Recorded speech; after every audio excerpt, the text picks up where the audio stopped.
Por si acaso, lo de ayer ya está en el YouTube también, sobre todo para los que no han podido estar, como los compañeros que decían que no tenían señal ayer.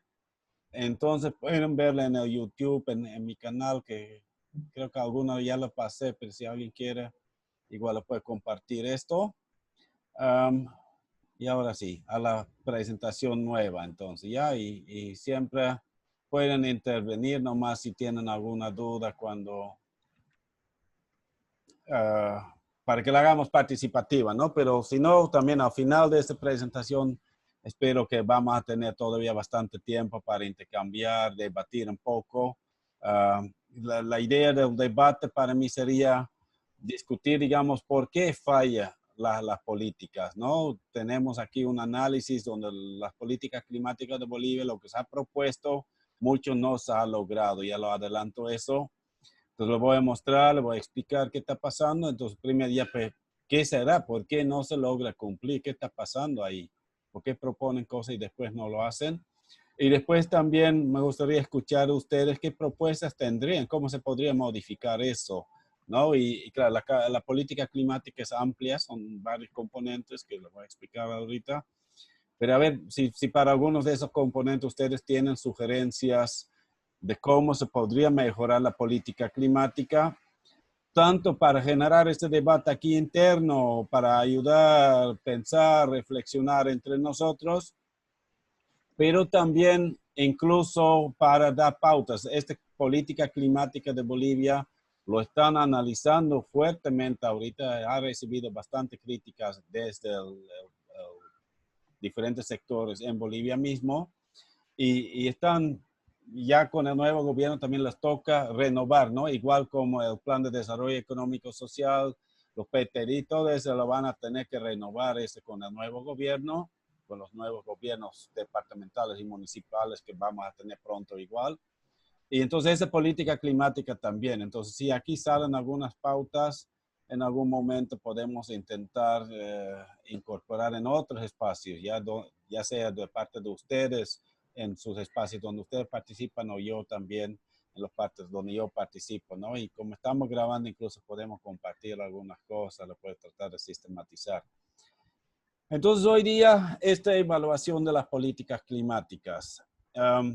Esto les voy a explicar que está basado en este trabajo que hicimos con la Plataforma Boliviana Frente al Cambio Climático, que es un trabajo que hice yo con dos colegas, Otto Colpar y Roberto Menchaca, donde trabajamos para esto como una consultoría, hicimos todo ese diagnóstico, este análisis, también planteamos algunas propuestas que fueran también compartidas en un evento. Por favor, me interrumpa cuando el internet está mal. Está lloviendo fuerte y ahorita recibo un señal, un mensaje que está medio mal la conexión. Por favor, si quieren que repito algo, abren su micrófono y gritan y ya me organizo.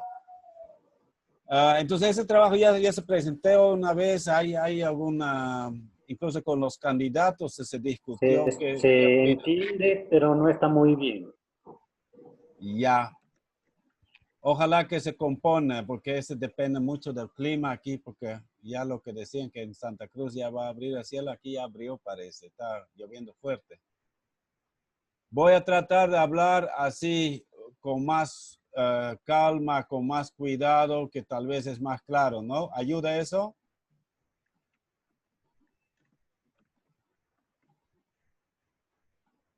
Continúo, ¿ya? Y cuando quieran que repito, por favor, me avisan. Lo que voy a empezar un poco a explicar esos acuerdos climáticos, ¿no? Que en realidad hay mucho, es bien complejo todo lo que se ha discutido a nivel internacional, que viene ya de 1992, incluso antes empezaron a darse cuenta del cambio climático y a darse cuenta que era necesario actuar. Y poco a poco los países han puesto de acuerdo de cómo pueden hacer eso, ¿no? Y dos eventos muy importantes son, por ejemplo, en Kioto en 97, donde se define el protocolo de Kioto, que es como un acuerdo de decir, vamos a reducir los gases de efecto invernadero, incluyendo el dióxido de carbono. Vamos a reducir eso quemando menos combustibles fósiles reduciendo la deforestación. Entonces, esos se pusieron de acuerdo. Los tomó 5 años para llegar a eso, digamos, ¿no? De ahí otros eventos cada rato.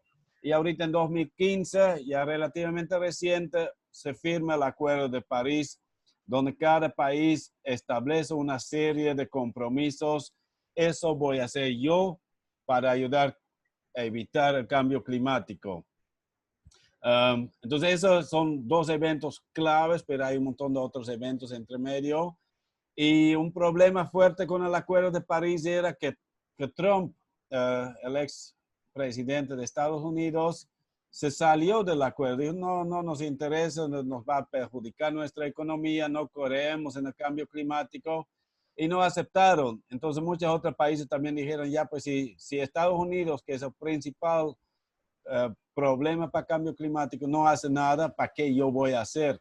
Y Brasil era otro país que salió, por ejemplo, y son países que realmente están contribuyendo hartísimo al cambio climático.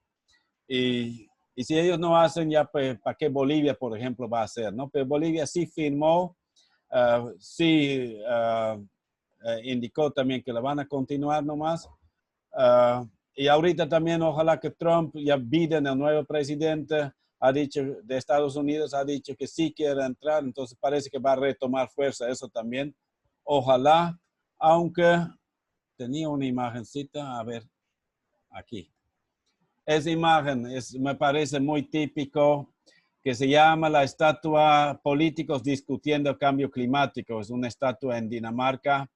Y realmente es típico, ¿no? O sea, ya van hablando 30 años y el agua ya llega al coto, o en ustedes en sus casos, la sequía ya está afectando en fuerza y siguen discutiendo y no hacen nada al final, ¿no? O sea, no se ponen de acuerdo, puras sonceras discuten y debaten y puros mecanismos muy complejos, pero en la práctica sigue destruyendo el mundo, ¿no? Entonces, esta imagen me parece muy interesante.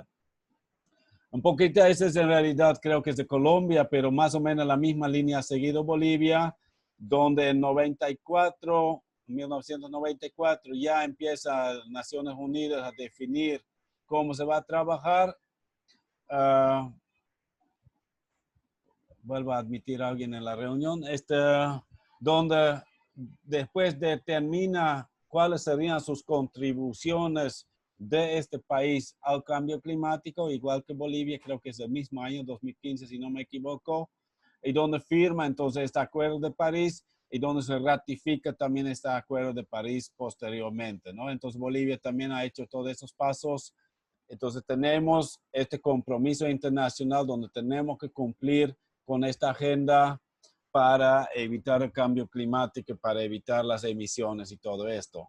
Voy a explicar después en más detalle cuáles son estos compromisos, pero es tanto en adaptación como en mitigación, como muestra esta figura, y en muchos diferentes temas, ¿no? Relacionado al agua, relacionado a la agricultura, a los bosques, al tema de manejo de las energías, y hay un montón de otros aspectos que hacen parte del cambio climático y que Bolivia también la ha tratado de identificar. Y claro, lo que repite en realidad no son ideas aisladas, pero es como resumiendo lo que ya está en la agenda patriótica, en el plan de desarrollo económico y social que ayer hemos mostrado. Entonces, ¿cuáles son estos lineamientos, estos planteamientos para el desarrollo de Bolivia y cómo con toda esta planificación se va a garantizar, mitigar y adaptarse al cambio climático, ¿no? Entonces, en el caso de Bolivia tenemos un documento. A ver, otra vez me aparece ese señal de inestable.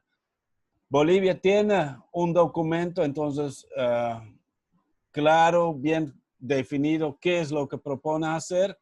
Lo tengo también ya en el Google Drive subido, el documento, donde en realidad hay 3 líneas claves que identifica. Una línea sobre tema agua, una sobre tema energía y la otra donde entra bosques y todo el tema agropecuario también. Los dos han juntado. Entonces, esas son las 3 líneas. Y lo que nosotros hicimos para ese trabajo es analizar esto a partir de esos objetivos de desarrollo sostenible que también mencioné ayer. ¿no? Los 17 objetivos, 169 metas. Parece que USAPI tiene problemas, que está entrando y saliendo. Debe ser su señal que está cayendo. Hay 17 objetivos y 169 metas, pero lo que hemos hecho es seleccionar las metas vinculadas a las políticas climáticas, ¿no? En el archivo Excel que también mencioné ayer, también es basado en este trabajo, donde entonces uno va identificando cuáles valen la pena y sobre eso entonces lo que ya nos dimos cuenta que da para diferenciar un poco más. Hay por un lado la conservación de los bosques, de las áreas protegidas. Esa es toda una línea de cómo se viene trabajando esto. Lo otro es ya la producción agraria, pecuaria, forestal, industrial. ¿Cómo lo garantizamos que eso sea sostenible? Es otra línea de acción, digamos, ¿no? Después el tema agua, no solo garantizar el acceso al agua, que es muy fuerte en la política boliviana, pero también cómo garantizar la sostenibilidad de su uso, que sea disponible en todos los lugares. Entonces, es toda una política también. El uso sostenible de la energía de la misma manera. Y una última, la gestión de riesgo, incluso o la gestión de riesgo, que es más el tema de adaptación, de mitigación, también de prevención de incendios, de inundaciones, de sequías. Todo esto entra aparte, ¿no? Donde también hay políticas específicas en Bolivia para todo esto. Y en realidad también al final incluimos incluso un poco tema educación, pero no sé si le voy a tocar mucho aquí ahorita. Al final lo que hicimos entonces un análisis cómo vamos para cada uno de estos puntos que he mencionado, esas líneas, y para cada línea identificando también ya subtemas, ¿no? Como en la conservación y la restauración de los ecosistemas naturales, hay el tema de conservación de áreas protegidas y otras áreas naturales en general, y también sus funciones ecosistémicas de esas áreas naturales, cómo producen el agua, capturan el carbono, cómo se está trabajando en esto. En la restauración ecológica, que ahora es muy importante, por ejemplo, lo vienen discutiendo mucho en la Chiquitanía, en el Chaco, y también el tema de uso sostenible de ecosistemas naturales, mucho más el tema de la gestión integral de bosques, que es toda una política en Bolivia también, que también es importante pensando en cómo conservamos y manejamos y restauramos, ¿no? Y aquí está nuestra calificación, si es bueno o malo, y pueden ver que la mayoría tenemos un puntaje, una valoración que nosotros mismos dimos muy negativa, ¿no? En algunos casos negativos y muy pocos casos, digamos que ya hay un poco más. Eso lo voy a explicar después un poquito más, pero esa es la forma como le hemos clasificado y cómo hemos hecho este trabajo. Entonces, el primer paso, eso no lo voy a leer en detalle, pero para aclarar, la selección de los indicadores objetivos de desarrollo sostenible que guardan relación directamente a esta conservación de los ecosistemas, donde se nota el número de los indicadores y ya el número de las metas también, ¿no? Indicador 6, meta 6, indicador 11, meta 4. Entonces son temas y son varios que están relacionados directamente al cambio climático, al manejo de los ecosistemas. Y hay otros también que de alguna manera también se guardan relación, por ejemplo, proteger los ecosistemas relacionados al agua, también está relacionado en esto. Entonces así la hemos tomado en cuenta estos aspectos. Esos son los indicadores con que nos hemos comprometido también a nivel internacional. Entonces estamos valorando qué tal se ha avanzado. Primero, cómo vamos como país planteando nuestros compromisos nacionales. ¿Qué tal son esos compromisos para poder lograr todo esto que en teoría deberíamos tratar de alcanzar? Segundo paso ya. Primero, entonces, ¿qué hemos propuesto? ¿Es útil lo que hemos propuesto? No, si este en sí ya es de buena calidad. La segunda parte, ¿qué tal vamos, digamos, en términos legales? Tercera parte, ¿cómo vamos ya en términos de políticas públicas?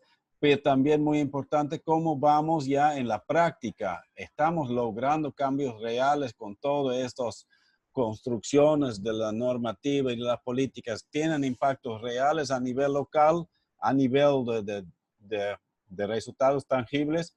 Entonces, ese es el análisis. que parece muy complicado aquí tal vez, pero ya, pues cuando hablamos de áreas naturales, en Bolivia tenemos 22 áreas protegidas nacionales, 115 subnacionales.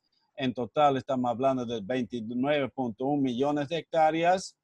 Y en el último tiempo, los últimos años, décadas, digamos, una década más o menos que ya está vigente estas herramientas, vemos que hay una liberación de la legislación de la protección ambiental, ¿no? Hay el tema de que están metiéndose más en áreas protegidas, que también es más permitido deforestar, más permitido usar fuego.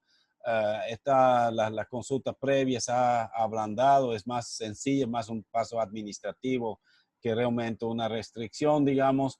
Entonces vemos que realmente en las áreas protegidas, sobre todo, hay realmente una amenaza cada vez más fuerte por deforestación, por minería, por los hidrocarburos, las carreteras, incluso las propuestas, sobre todo de hidroeléctricas, en algunos casos ya más reales que en otros. Y ahí cuando vemos ya a nivel internacional, Bolivia es el segundo país con mayor cantidad de áreas protegidas baja intensa presión humana, ¿no? Entonces más antes no era tan así, entonces ahora sí. Entonces podemos ver que en términos generales no estamos haciendo un buen trabajo en conservar las áreas protegidas, las áreas naturales, también los bosques en términos más generales, ¿no?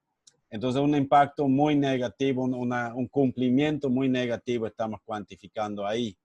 Cuando hablamos ya de la deforestación en específico, también podemos ver, ¿no? Primero, las contribuciones que Bolivia plantea, en realidad habla solo de reducir la deforestación ilegal.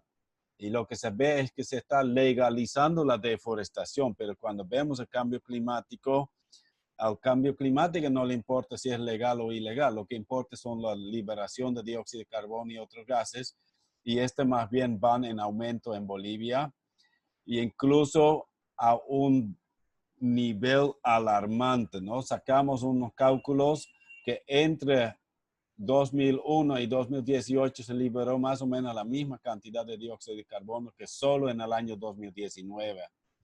Entonces, se ha aumentado drásticamente e incluso Bolivia ahorita aporta más al cambio climático por emisiones que Estados Unidos, 1.5 veces más por persona lo que expulsamos, ¿no? Y claro, no somos cada uno de nosotros, pero es el promedio justo por esos tremendos incendios que se han dado el año pasado y también esa tremenda cantidad de deforestación. Y hay un dato en el mapita donde ya mostré un poco que de 2001, que toda la mitad de Bolivia era todavía bosque y todo verde, hasta 2008, 2014 y finalmente 2019 realmente se ve una ampliación muy preocupante donde realmente Bolivia pierde mucho bosque. Y esto en sí, solo este dato hace imposible cumplir con el Acuerdo de París, hace imposible que Bolivia cumpla con su compromiso, aunque ha firmado contratos internacionales, aunque la ha elevado a ley esos compromisos, aunque ha firmado los ODS también, que es otra vez que se ha comprometido, vamos en línea completamente contraria a esta. En vez de reducir la deforestación, está aumentando drásticamente incluso, ¿no? Entonces, muy negativo esto. Cuando hablamos de restauración ecológica, igual vamos mal. Primero, es completamente ilógico que a un lado propone vamos a deforestar 3 millones de hectáreas y por el otro lado vamos a reforestar 4.5 millones de hectáreas. O sea, ya pues, ¿por qué deforestas si sabes que cuesta reforestar? Pero además no llegamos, más o menos vamos 2% de lo que se propone reforestar que realmente se logra reforestar. Y esos son esos proyectitos de reforestación que muchas veces en la práctica ni dan resultado a largo plazo, ¿no? Es temporalmente que ponen unos plantines y la mayoría muere. Hay muchos errores técnicos, muchas debilidades, especies equivocadas en épocas equivocadas, problemas de financiamiento, de corrupción. Muchos hablan de reforestación, incluso con especies así, plantaciones comerciales, cuando en realidad deberían estar analizando herramientas de restauración que son mucho más eficientes y mucho más sostenibles en términos ambientales. Y de ahí también es claro, como los empresarios, hay unos cuantos grupos que son los principales deforestadores, ¿no? Los soyeros, por ejemplo, algunos grupos ganaderos, y que la mayoría de la población más bien trata de conservar, trata de proteger, trata de hacer las cosas, sobre todo pueblos indígenas, comunidades campesinas, que están tratando de cuidar y reforestar incluso, pero ese no reciben apoyo. Hay apoyo para destruir y no para restaurar, ¿no? Completamente contrario a la lógica para una política climática. Y de ahí también, incluso que, por ejemplo, para los planes de restauración en Santa Cruz, por ejemplo, este plan que recién hicieron, al final la responsabilidad es del pueblo, de los municipios locales, de las poblaciones. A eso le propone que vayan reforestando y que se inventan los recursos. Este plan de reforestación, de restauración de Santa Cruz, también un plan bastante interesante con todo su análisis y todo esto, de cuando ya ves cuánto plata realmente propone, no hay plata, digamos, ¿no? Entonces no tiene sentido. Y a los empresarios, si quieren hacer una plantación comercial, hasta le ponen el ejército que ayuda a plantar, digamos, ¿no? Entonces una cosa bastante contradictoria en muchos casos, e incluso como cuáles son las zonas identificadas para restauración en Santa Cruz, son esas zonas empresariales, no las zonas como en Ñemby, Iguazú, que recién se quemó enterito, o otras zonas en la Chiquitanía que tienen serios problemas. Más bien, o sea, quieren restaurar las zonas que han sido degradadas principalmente por cultivo de soya, que ha sido un problema por el mal uso de esos usuarios, no por un desastre natural. Entonces, igual, incluso en ese nivel parece poco lógico, ¿no? Entonces, ese tipo de cosas analizamos, discutimos. Y después el tema de los sistemas naturales de hacer un uso sostenible, ahí sí se podría identificar algunas cosas interesantes, ¿no? Bolivia identifica, Dicen, diga. a ver, perdón, una consultita, no sé si tienes alguna información sobre dos cosas. Uno es, bueno, había, no sé si siga existiendo ahora, Fonabosque, el Fondo Nacional del Bosque, algo así, no sé si sigue existiendo.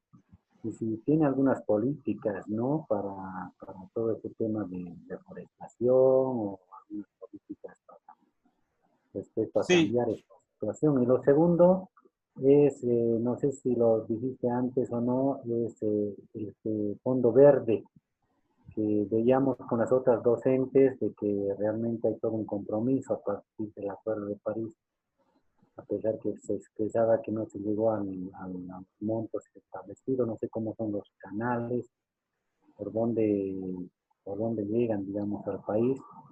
Y si hay algo al respecto, si tienes conocimiento, digamos, qué se está haciendo, no se hace ya. nada específicamente en este tema.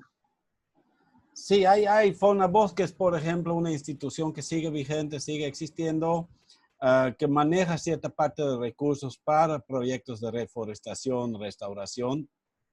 Uh, Igual hay todo el plan de restitución de bosque, ¿no? Que es un brazo operativo de la ABT en realidad, uh, que también maneja cierto presupuesto más para exigir que realmente para apoyar, ¿no?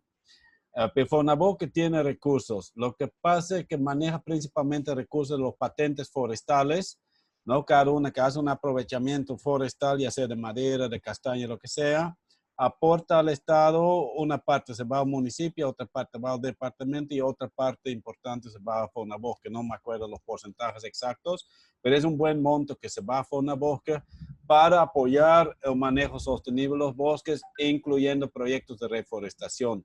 Lo que es un poco curioso en Fonabosque, lo que se cuestiona mucho aquí en la Amazonía, por ejemplo, la mayoría de los patentes salen de la castaña y el norte amazónico aporta entonces muchísimo a esos fondos de Fonabosque. Pero Fonabosque nunca tiene proyectos en la Amazonía, o sea, de aquí sale la plata, pero la invierten más bien muchas veces en Cochabamba, Chuquisaca sobre todo, donde hay esos proyectitos de reforestación con pino y eucalipto. y donde parece que los municipios tienen mayor capacidad de gestionarla. La verdad no es que Fonabosque no quiere invertir en la Amazonía, es más que los municipios forestales en el país muchas veces, como en la Amazonía, no tienen la capacidad de hacer las propuestas que no son honestamente muy complicados, pero no conocen las herramientas, no manejan muy bien o efectivamente realmente hacen un proyecto, una propuesta que no cumple los requisitos básicos de cómo vas a invertir, digamos, ¿no? Entonces ese es un problema. Pero de todos modos, igual sustentar, tenía un tiempo unos proyectos de reforestación. Ahí también se veía que 6% de las plantas realmente lograba establecerse, por decir, ¿no? Igual con esos proyectos de reforestación en Chuquisaca, muchas veces hay estos casos que supuestamente van a invertir un montón y cuando ya llegas, en realidad no están los plantines ahí como está prometido, por lo menos después de un año ya se volvió a quemar porque lo hacen demasiado como una plantación, como si estuvieran en Alemania o algo así, ¿no? Y no tomando en cuenta los contextos locales que son muy complejos, como en el Chaco de la sequía o en el Beni los incendios, ¿no? Y cada zona tiene sus características que deberían tomarse en cuenta y hay muchos errores técnicos en este sentido. Lo que hablas de Fondo Verde, yo creo que lo que Bolivia principalmente ha apostado al tema de mecanismo conjunto, donde en vez de aprovechar el mecanismo red, tenía su propia propuesta de gestionar esos fondos. Pero primero que son pocos fondos que realmente están llegando, ¿no? Los políticos hablan mucho de los recursos efectivamente disponibles, no son los verdaderos. Esta falta aclarar tal vez de esas de las contribuciones nacionalmente determinadas que yo critico muy fuerte aquí los de Bolivia. En realidad ningún país del mundo le está cumpliendo. Algunos mejor que otros, Bolivia probablemente uno de los peores, pero ningún país lo cumple. Y también los países más desarrollados deberían facilitar fondos para ayudar a los otros países y no lo están haciendo, o sea, no están cumpliendo su compromiso en este sentido. Entonces, fondos verdes no los hay como debería. Igual faltan hay mecanismos de cómo realmente manejar, gestionar esos fondos, que en Bolivia no se ponen muy de acuerdo tampoco. Hay algunos estudios, justo salió un documento también de CIPCA, que también lo puede compartir, donde también discute un poco esta temática, pero muchas veces son muchos sueños, como ya vamos a vender bonos de carbono y en la práctica hay muy poco acciones tangibles, ¿no? Desde el mecanismo de desarrollo limpio, red, mecanismo conjunto, mucho ha quedado en papel y muy pocas acciones concretas, peor en territorios indígenas, ¿no? Más bien las pocas experiencias que existen tienen más resultados negativos que positivos muchas veces, ¿no? Entonces, es un poco en términos generales. La verdad faltaría tal vez concretar, pero lo voy a anotar para ver si pillo una información más concreta para compartir con ustedes. Pero volviendo entonces al siguiente diapositivo que ya estaba entrando del uso sostenible. Allá Bolivia tiene un discurso sobre todo bien interesante de zonas de vida, de la Pachamama y el respeto a la madre tierra, que incluso a nivel internacional ha manejado muy bien, donde hablamos de gestión integral y sustentable de los bosques, las zonas de vida, vivir bien, el mecanismo conjunto, todo eso sigue más o menos la misma lógica que en gran parte nace de los pueblos indígenas. En el encuentro en Tiquipaya también se discutió, ¿no? El encuentro de los pueblos. Entonces ahí sale un montón de ideas lindas, interesantes, donde los indígenas han podido hacer escuchar su voz y a partir de este empiezan a construir. Como decía, el mecanismo conjunto para mí está fracasando, no logran aterrizar, no están generando impactos concretos, pero en otros niveles sí hay cierto avance con los planes de vida o los planes de gestión integral de bosques y tierra, Hay herramientas de gestión integral de bosques que se está aplicando, por ejemplo, en la Amazonía con la castaña, que también poco a poco está entrando el azaí, el cacao, con fondos de verdad también, ¿no? En esta figura aquí que sale de la planificación de Pérez también, el Plan de Desarrollo Económico y Social, figura, por ejemplo, el tema de la transformación de productos amazónicos que están queriendo destinar 108 millones de dólares dentro de toda la planificación del Estado, que es incluso más que, por ejemplo, otros productos como la madera, el textil o incluso la coca, por decir, ¿no? O sea, son 13 complejos productivos. Entonces hay un buen monto y están realmente llegando ahorita los programas, pero muy lento, ¿no? O sea, están tardando años para que por fin llegue algo de recursos y está costando mucho que estos recursos efectivamente lleguen también a los productores de esos productos en los bosques, en los municipios forestales de Bolivia. Entonces hay allá un problema de ejecución, de implementación, es lento, cuesta construir. Um, pero hay algunos resultados que yo considero promisores también en el tema de las frutas amazónicas. Me gustaría mostrarles un poco más, porque es realmente una propuesta que nace desde las comunidades, desde la realidad rural, donde poco a poco entonces están logrando este apoyo y donde poco a poco hay inversiones de verdad, programas de verdad. Entonces, y un potencial económico real también que ayuda a que se concretice también, ¿no? Entonces, está muy compatible todas esas propuestas con el tema de las metas climáticas, pero en la práctica se ve que la inversión todavía no es nada, digamos, en comparación de lo que ahorita quieren invertir en biodiesel, 2.000 millones de dólares están hablando, y que va completamente en contrarruta, digamos, ¿no? Mientras que para cacao hay 68 millones de bolivianos nomás. Entonces, eh, no guarda relación real ahí, digamos, ¿no? Entonces, está bueno las ideas, está buena las políticas y las normas en gran parte, pero ya la ejecución nos seguimos aplazando todavía. Es un poco la percepción que teníamos como equipo, ¿no? Entonces, las conclusiones de esta parte es que realmente vamos muy mal, que tenemos tremendas emisiones por deforestación y degradación ambiental que hacen completamente imposible cumplir nuestras metas climáticas. Uh, y claro, ¿qué proponemos frente a esta? Hay que dejar de deforestar. Si la deforestación es tu principal problema, hay que dejar de hacerlo. Entonces, esa propuesta de ampliación de frontera agropecuaria, peor así, tan descontroladamente, realmente es un error. El tema de los incendios hay que controlar, hay que reforzar el tema de áreas protegidas, la normativa de protección ambiental que está debilitando, más bien hay que reforzarla. Y una de las ideas es crear una política más de bosques, ¿no? 50% del país más o menos sigue siendo bosque. Y no hay pues inversión, no hay políticas reales para los bosques, ¿no? La ley forestal que es como saquear el bosque, digamos, pero no hay políticas públicas reales como lo hay para la minería, para petróleo, para la agricultura. No hay esto como una política con inversiones significativas para tema forestal. Entonces, ahí está un poco la idea y el tema de las funciones ecosistémicas, la captura de carbono, la producción de agua y un montón de otras cosas más.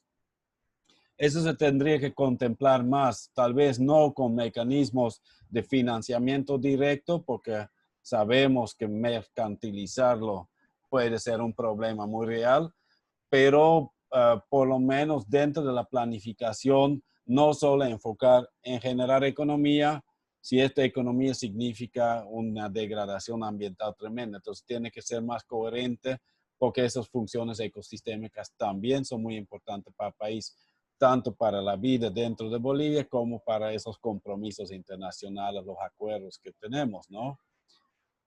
La segunda parte de la producción sostenible guarda mucha relación con esta. Nuevamente hemos identificado cuáles son los objetivos de desarrollo sostenible, las metas que guardan relación con esto y cuáles son también las metas o los resultados que planteamos como Bolivia hasta el 2030 como contribuciones nacionalmente determinadas en el Acuerdo de París.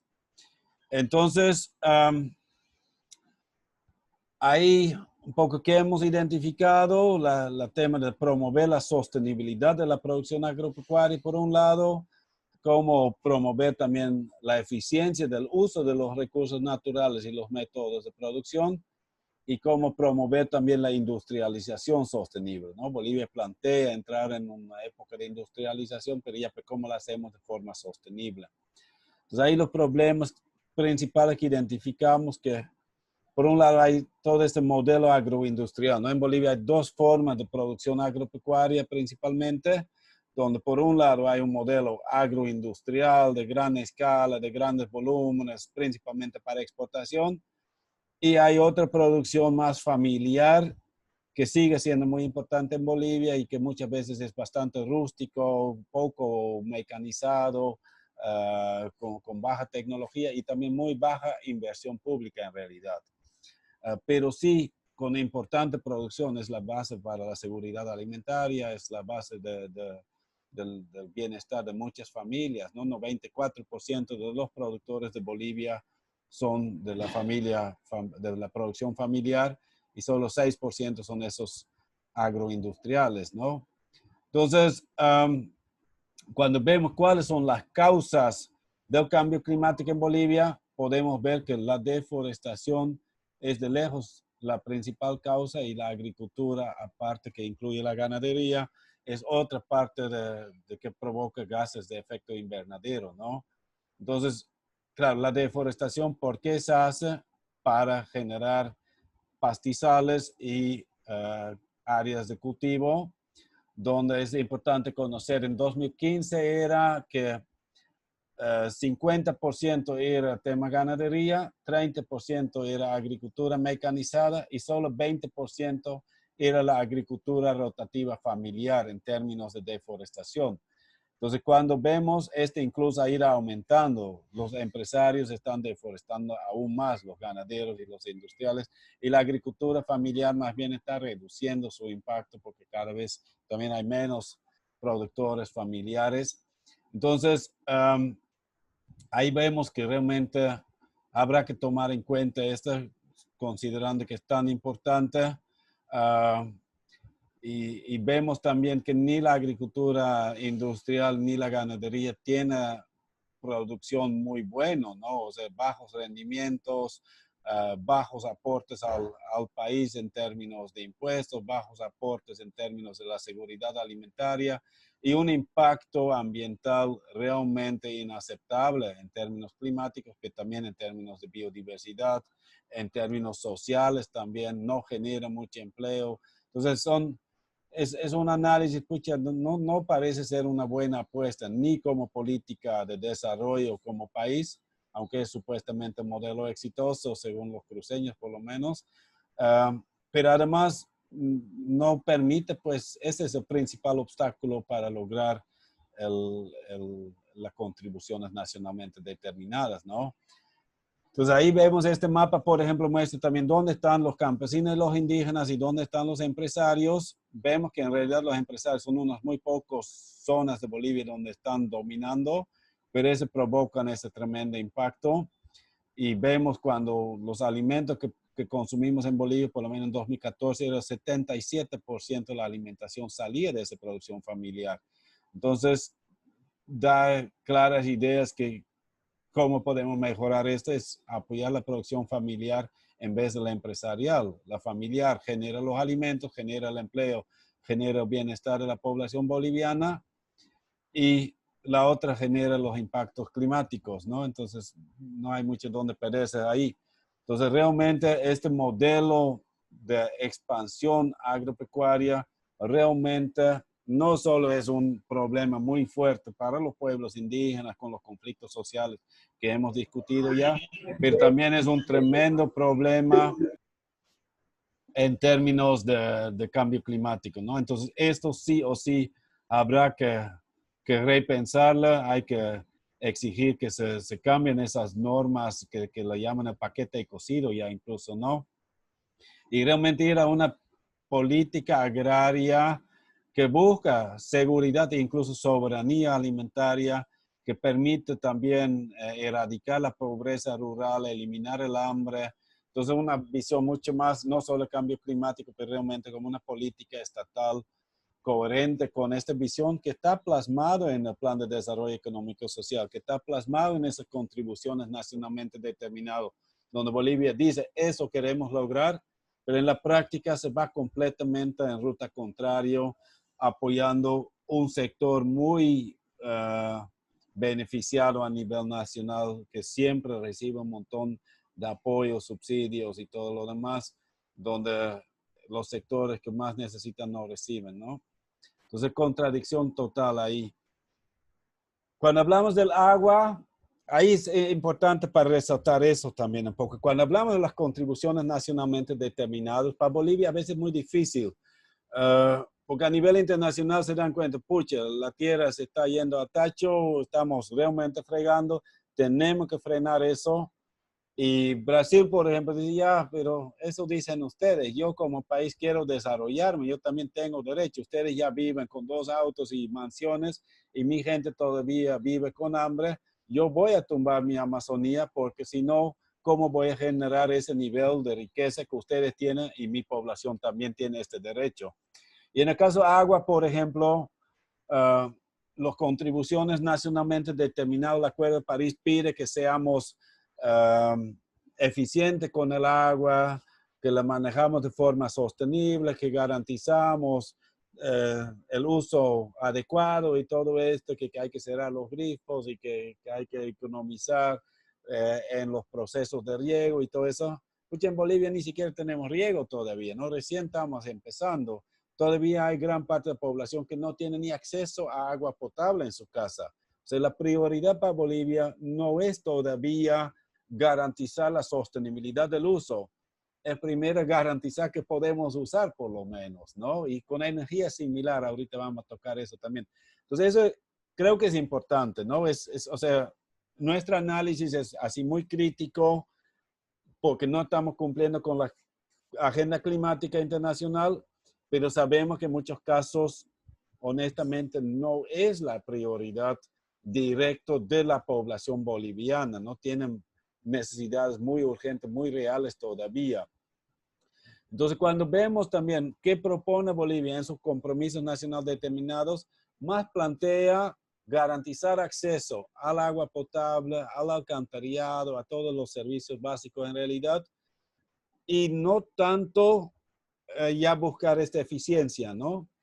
Entonces, eso es cuestionable desde una política climática, pero muy entendible. Y vemos que realmente ha avanzado en eso, ¿no? Cuando vemos qué se ha hecho, han hecho todo tipo de programas de Mi Agua, Mi Riego, grandes inversiones, realmente enormes montos de dinero que se ha destinado a poder concretar este sueño de garantizar el agua para todos los bolivianos, que todavía es sueño en muchos lugares. Porque cuando ya vemos en la realidad, por ejemplo, los datos de 2016 en plena sequía, donde hasta en La Paz había racionamiento, en Cochabamba, Potosí, Tarija, Sucre, justo en esas grandes ciudades que gran parte de la población boliviana ahora vive en esas ciudades, había grandes problemas, ¿no? Y también vemos que muchas veces esos proyectos como Mi Agua, aquí en Pando, por ejemplo, muchos municipios han accedido a esto, de cuando ya ves en las comunidades, muchas veces fue inauguración y clausura casi, ¿no? Torre de agua bonito, pero un día lo llenaron, digamos, con alguna bomba para que tenga poza agua para la inauguración, para la foto con algún ministro. El día siguiente ya secó y realmente nunca funcionó bien porque el agua estaba más lejos de lo que habían esperado, no lograron perforar el pozo como querían, el agua era salado en este lugar. Entonces, muchos problemas técnicos que no permitían realmente cumplir con esos proyectos, realmente conseguir los resultados que prometieron y que incluso sigan presentando como si salió muy bien. Pero además el otro problema que yo creo que es más fuerte cuando analizamos temas climáticos es lo que también hablan, por ejemplo, los compañeros de Lomerío, el tema que va secando Bolivia. Y ese es un problema muy real. La mitad de Bolivia tiene problemas de desertificación y en las zonas más húmedas, como aquí en la Amazonía, también vemos procesos de sabanización, que también es que cada vez tenemos menos agua. Aquí el mapa muestra, por ejemplo, los sitios Ramsar, ¿no? Se han quemado todos los sitios Ramsar de Beni, se han quemado los sitios Ramsar de Santa Cruz y ya, pues, o sea, ¿qué estamos haciendo? Porque esos sitios Ramsar, esos humedales son importantísimos, ¿no? Por si acaso, sitios Ramsar, por si no conocen, es también un convenio internacional donde se ha establecido que hay humedales que son muy importantes para la biodiversidad, para los servicios de los ciclos de agua, para la vida local también de los seres humanos. Entonces han dicho ya, pues si quieres, puedes declararle como sitio Ramsar para reconocer esta importancia del Pantanal, por ejemplo, o también de zonas como los bañados de Isosoc, se llama aquí. En Beni tenemos 3 zonas que juntas son, digamos, de Mojos, Baures y Yata, pero también el lago Titicaca y otras zonas en todo el país que son reconocidos como sitios Ramsar y que en teoría deberíamos estar cuidando, pero por ejemplo el Nuevo Plus de Beni ni siquiera lo contempla esto y le están metiendo ganado por todos los lados, le están quemando y realmente lo declararon sitio Ramsar, pero sin hacer ninguna gestión adicional, ¿no? Entonces, eso vemos en términos generales, la gestión de cuencas en Bolivia. Hay un plan de cuencas también que atiende algunos cuenquitas en el eje central, eje troncal de Bolivia, pero no hay un trabajo serio y más bien el agua en toda Bolivia, como decía, está acabando, se está secando, incluso los napas freáticas están bajando y esto a corto, a mediano plazo ya nos va a dar muy fuertes problemas para la agricultura, para la industria, para el agua potable en las ciudades y a corto plazo muchas ciudades van a tener esos problemas y no se está previendo de forma adecuada y tiene que ver mucho con la deforestación, la degradación que ya hemos mencionado también, ¿no? Entonces, hay inversiones, hay políticas interesantes, pero en la práctica aún no estamos asegurando las cosas, ¿no? Ni siquiera el acceso al agua está bien atendido, pero hay muchos problemas, sobre todo en la gestión de cuencas, donde también la contaminación minera y otros factores hacen que cada vez es más difícil, cada vez más poblaciones tienen serios problemas para acceder a agua, ¿no? Y ese tenemos que revertir de una manera u otra, ¿no? Tema de energía, ahí es bastante contradictoria también la política nacional de Bolivia, donde proponen, en realidad deberían reducir las emisiones. Las emisiones para la producción de energía provienen principalmente en Bolivia de la quema de diésel para esos generadores que generan energía en muchas partes del país. Entonces, frente a esto, ¿qué vas a hacer? Bolivia plantea primeramente convertir a gas. Esa es la principal inversión que se ha hecho, pero gas sigue siendo un combustible fósil que libera todavía dióxido de carbono. Entonces, esa realmente no es una solución. Es eficiente, económicamente interesante, digamos, como para solucionar la necesidad de energía del país, que sí es muy real, quieren aumentar. Más bien queremos aumentar el consumo de energía en Bolivia porque todavía no estamos logrando consumir, ¿se entiende? Pero no estamos todavía entrando en energías sostenibles. Ahí planteo el tema de las hidroeléctricas, que ya ustedes también conocen, el caso de Rositas, por ejemplo, yo ya hablé un poquito de Cachuela Esperanza, o de Bala, o otros que son fuertes conflictos ambientales en Bolivia, muy cuestionados, y parcialmente porque climáticamente no son una solución, son otro problema. Una hidroeléctrica en una zona como la Amazonía va a liberar más metano, más gases de efecto invernadero que incluso quemando diésel. Entonces no es una solución. Entrando en biodiesel, lo mismo. Incluso para 1 litro de diésel a partir de maíz se necesita más diésel de combustibles fósiles de lo que se produce en diésel de maíz. Es solo una farsa que funciona para generar subsidios y todo lo demás, pero en realidad no ayuda para nada a reducir las emisiones, más bien la aumenta. Entonces, ese es también un problema muy real en Bolivia, donde tenemos muy bajos rendimientos, procesos también de industrialización de muy baja calidad Y frente a eso, en realidad, hay un tremendo potencial de energía hidroeléctrica de pequeña escala que no necesita generar esos tremendos impactos como esas mega represas. Tenemos muy buena energía solar. Países como Alemania ya viven de energía solar y tienen mucho menos horas sol, mucho menos poder de sol que aquí en Bolivia, pero aquí no lo estamos usando. La biomasa también, no hace falta usar cultivos agrícolas para producir energía biodiesel. Podemos también producir a partir de desechos industriales, desechos agrícolas que no implican una deforestación, que no implican generar nuevas emisiones, pero que se aproveche lo que está disponible. También hay un gran potencial para esto, que no lo hacen, ¿no? Y más bien han convertido ese término, porque hablan de biodiesel y biodiesel en realidad refiere a eso.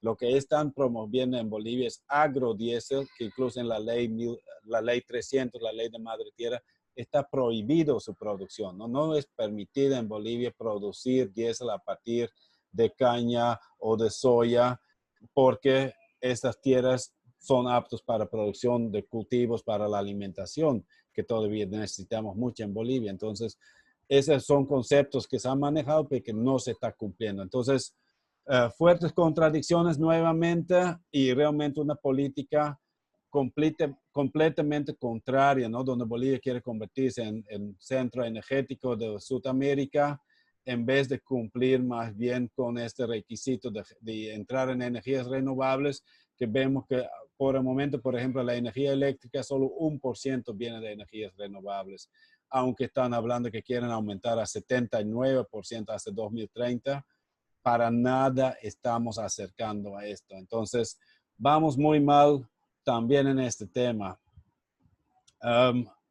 Siguiente de la eficiencia energética, que también honestamente no es tan prioridad para Bolivia, pero se ha hecho algunos proyectos, ¿no? Seguro conocen el tema de la entrega de estos focos ahorradores, han hecho incluso en algunos centros comerciales o industrias de pedir que cambien hasta los generadores de energía o qué sé yo, pero la mayor parte ha sido enfocado en el consumo doméstico, ¿no?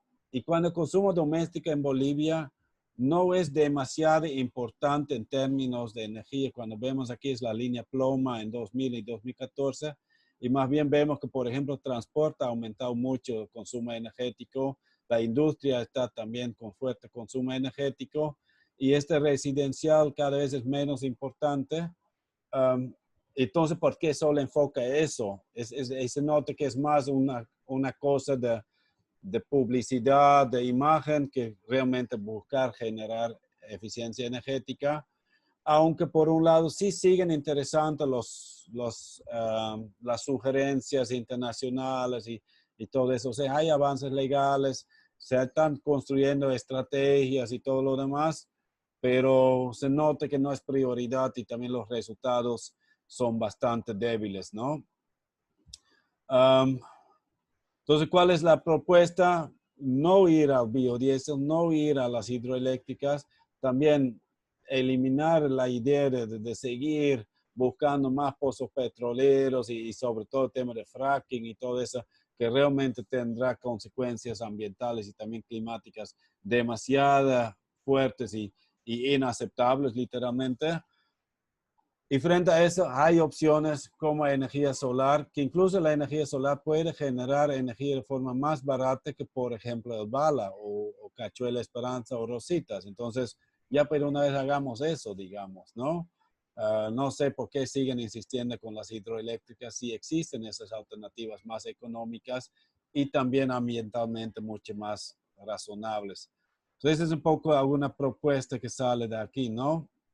En términos de gestión de riesgos, ahí también hay avances, ¿no? Se tiene que reconocer, hay la ley de gestión de riesgos, incluso se ha fortalecido bastante defensa civil. Y lo que es interesante, toda una política nacional de la CONARAD, la Comisión Nacional de Reducción de Desastres y, ¿cómo es? El tema de gestión de riesgos, se me fue un rato el término.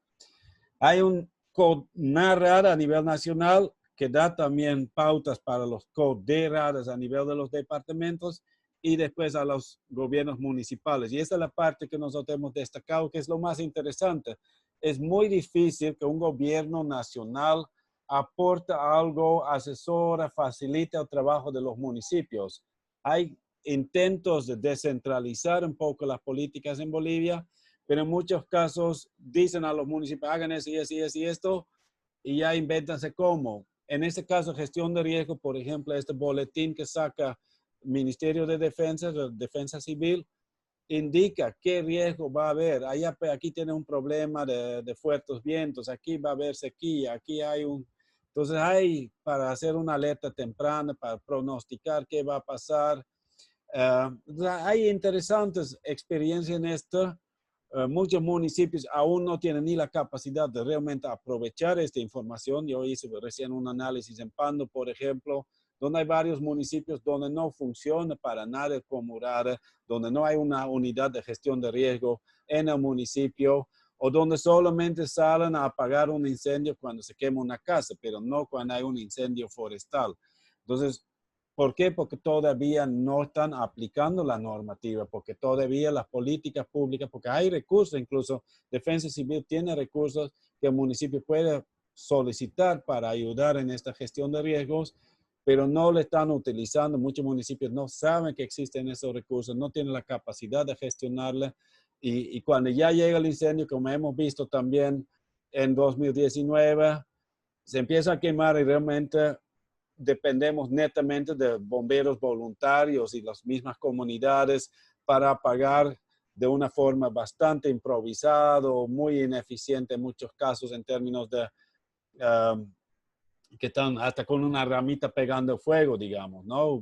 Aunque se esfuercen un montón, es de bajo impacto para realmente lograr apagar. Y los incendios más apagan en Bolivia porque empieza a llover, ¿no? Es el milagro que se sigue esperando todos los años y ya, pues ya sabemos que se pasa. Igual con las inundaciones de 2014, por ejemplo, en el Beni principalmente, o sea, las herramientas de ayuda llegaron en 2019 durante los incendios, llegaron las herramientas que eran en realidad para ayudar durante la inundación, para mostrar que la gestión política, la gestión pública es tan lento, tan ineficiente, ¿no? Entonces, sí, buenas políticas, buenas normas, buenas ideas, buenas propuestas, esta estructura interinstitucional desde el gobierno nacional facilitando a los gobiernos municipales. Eso me parece muy positivo. Las plataformas que permiten donde la comunidad en teoría debe trabajar el municipio con la gobernación, con la ABT, con los bomberos, con Defensa Civil, con todos los que tienen que ver con eso, las ONGs, la Federación de Campesinos, los indígenas, y de forma conjunta deberían trabajar, pero en la práctica, lastimosamente, sigue quemando y realmente las vulnerabilidades en Bolivia frente a los desastres naturales incluso están aumentando, ¿no? También por este mal manejo de los bosques y todo esto, que cada vez el clima es más loco y las inundaciones más fuertes, los riesgos de incendios, las sequías más fuertes, ¿no? Todo guarda relación también. Para la producción agropecuaria en específica, también podemos ver que poca capacidad, digamos, decir, hagamos una producción resiliente. Con CIP que trabajamos, por ejemplo, el tema de resiliencia en la producción de cacao y es una de las pocas experiencias que yo conozco en el país donde realmente tratan de decir, ya, ¿qué hacemos? Si cada vez tenemos más sequía, podemos tratar de mantener un dosel más cerrado en nuestras plantaciones, podemos tratar de mantener vegetación, cobertura bajo también que mantiene mejor la humedad del suelo, podemos instalar sistemas de riego, y sí, sistemas de riego hay muchos, ¿no? Ya lo discutimos un poco, sobre todo este riego en la zona andina, en los valles secos y todo esto, pero no, igual en la Amazonía ya hace falta y no está llegando, por decir, y, y es más inversión también en infraestructuras, en algunos equipos, pero no ha sido una planificación más integral de cómo mejorar tu resiliencia. El seguro agrícola nunca llegó a Beni Pando pero además creo que ya lo anularon otra vez y nunca dio muchos resultados. Entonces hay todavía una serie de problemas allá, pero hay interesantes experiencias agroecológicas en otras partes del país que se podría recoger, pero también ahí las políticas no enfocan mucho, más bien aquí también muy claro esta zona de producción agrícola de Santa Cruz, que también un poco en los Yungas y Chapare, donde están trabajando con fuerza, pero con una producción realmente que degrada mucho los suelos y que hace que cada vez son más vulnerables. Si los soyeros reclaman que ya por la sequía están perdiendo producción, no es tanto por la sequía, es porque su suelo está ya agotado, ya no tiene la capacidad de ayudar al cultivo a resistir la sequía, ¿no? Tiene que ver mucho con eso también. Entonces, eso es lo que se está viendo en el país. Un poco en propuestas, seguir fortaleciendo esta capacidad interinstitucional, sobre todo a nivel de los municipios, donde es muy débil todavía. Hay que aumentar también la inversión, realmente los recursos disponibles son claramente insuficientes. Como digo, hay siempre dinero para destruir y nunca para conservar. Y claro, por eso también reducir la degradación, la deforestación, el tema que Bolivia se está secando, tiene que revertir porque si no, no hay ni soya transgénica, ninguna semilla que va a resistir una sequía total, digamos, ¿no?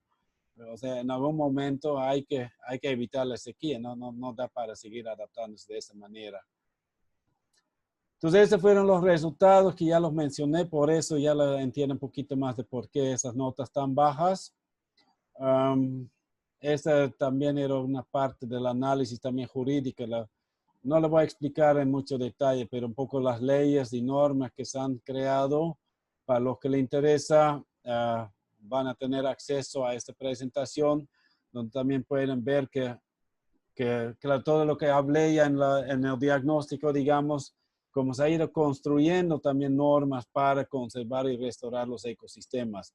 Y en todas esas líneas se ve, digamos, una construcción donde poco a poco hay leyes que propone hasta la ley 300, digamos, todo un enfoque de gestión integral con conceptos ambientales.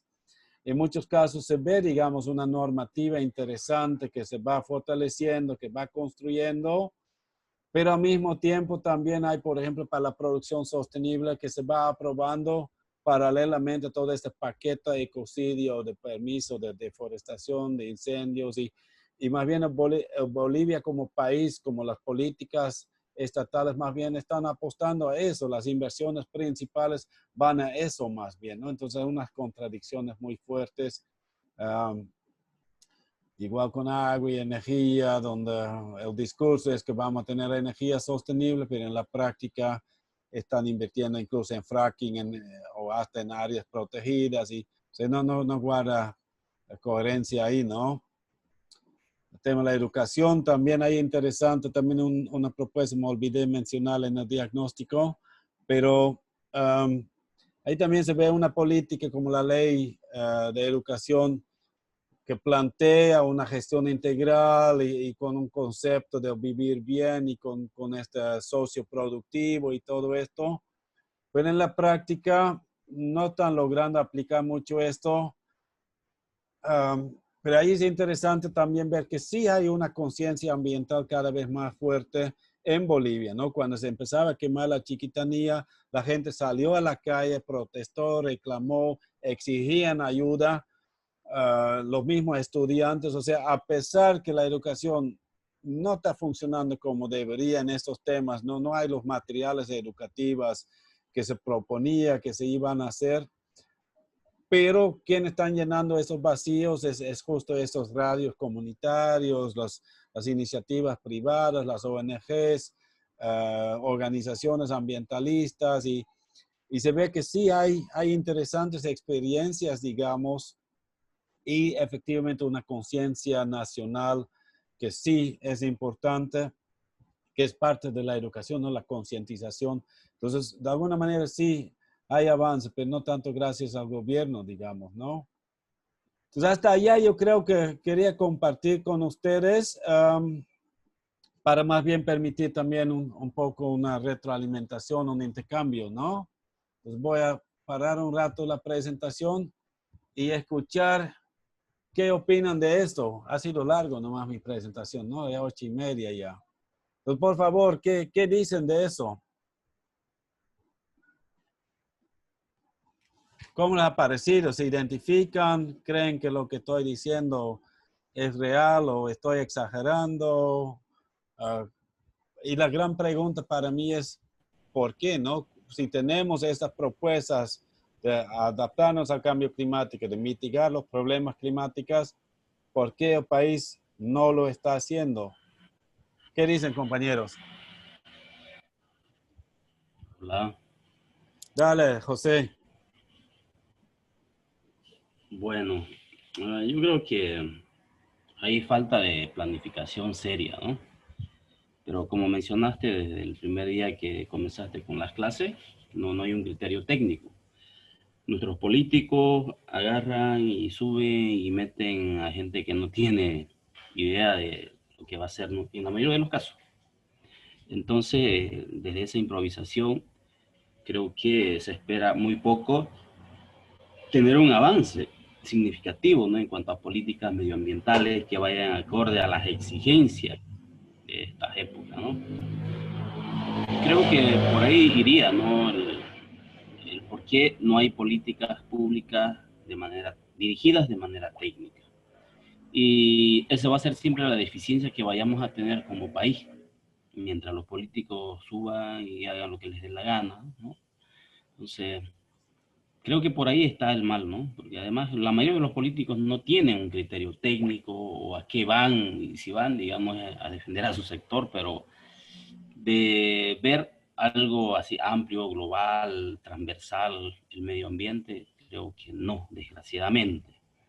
Y retomo las palabras que dije, ¿no? La anterior vez, cuando recién iniciamos. Ojalá que las organizaciones, quienes han apoyado de manera abierta al actual gobierno, también tengan la capacidad de hacer una crítica constructiva, ¿no?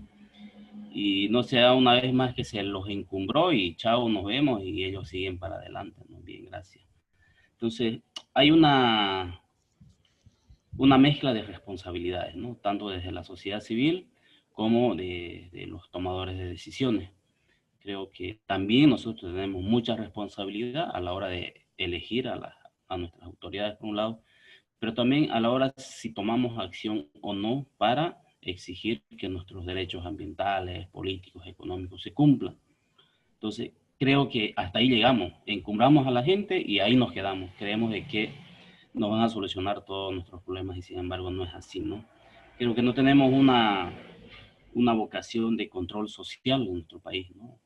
Y bueno, también por otro lado, los que toman las riendas del país de una vez o de una vez por todas nos agarran y las meten a las organizaciones de bolsillo. Creo que es eso, ¿no? La prebenda política es una práctica común en Bolivia. Entonces, no sé, yo veo así con mucha pena este escenario. Pero bueno, a ver qué dicen los demás. Gracias. Muchas gracias, José. Sí, no, yo creo que le has dado uno de los factores claves. Pero a ver qué dice Usapi también, que está con la mano levantada. Te iba a decir lo que dijo José, ¿no? Cuando hablamos de democracia, la gente generalmente cree que es solo ir a las urnas, votar y ya, ¿no? Cuando hay también un deber que tiene que ver con el seguimiento, el control social, la fiscalización de cómo los gobiernos ejecutan los presupuestos en pro de políticas públicas de acuerdo a las necesidades, ¿no?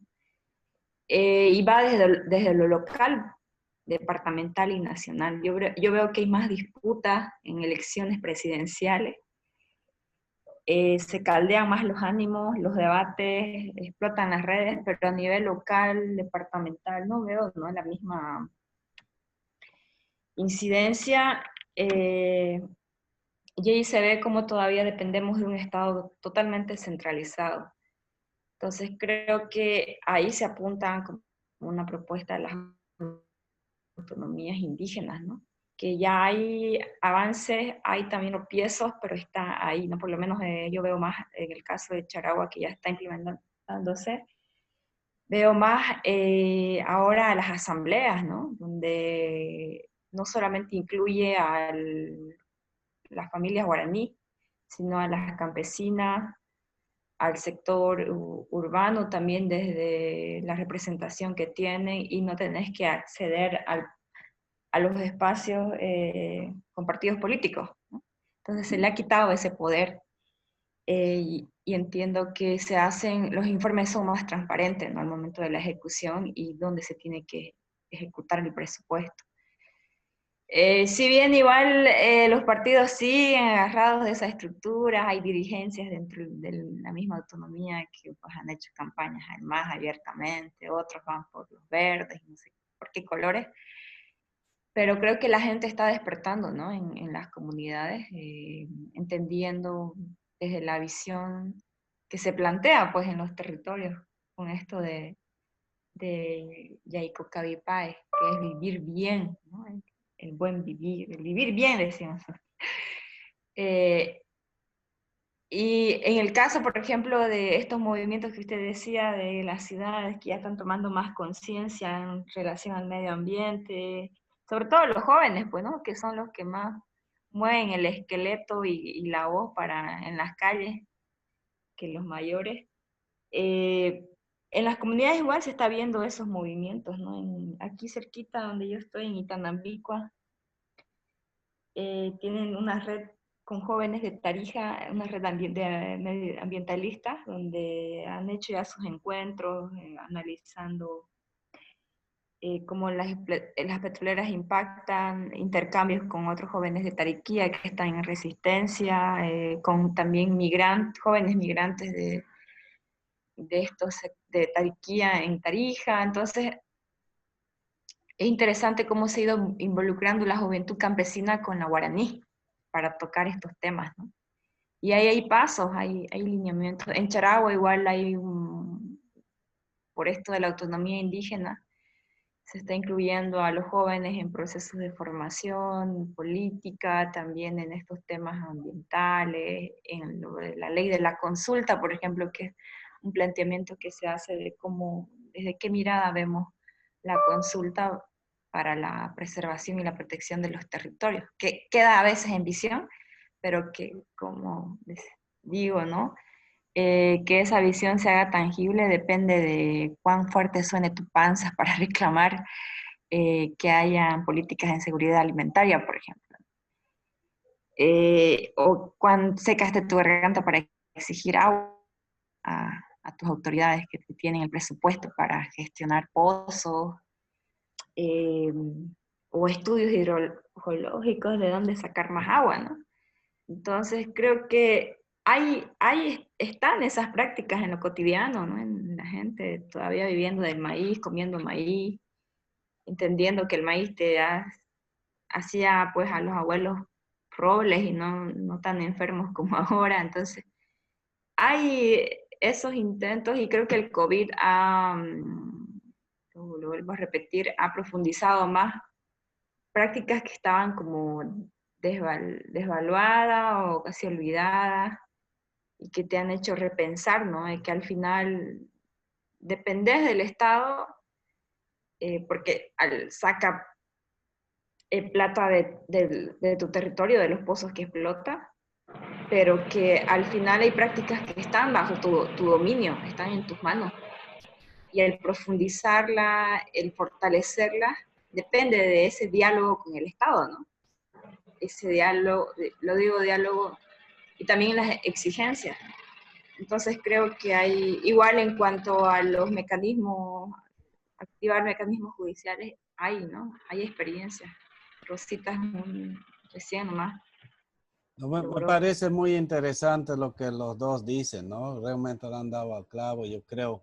Yo como biólogo, como científico, a veces uno dice ya, pues el cambio climático, esas son las causas, esto está pasando y no se trata de un problema técnico, no se trata de buscar soluciones, que la energía solar o la gestión integral de bosques es parte, es importante, pero el problema de fondo son esos problemas de cómo hacemos política en el país, ¿no? Se ve que hay propuestas, que hay leyes, que hay normas, pero en la práctica nos vamos en otra ruta.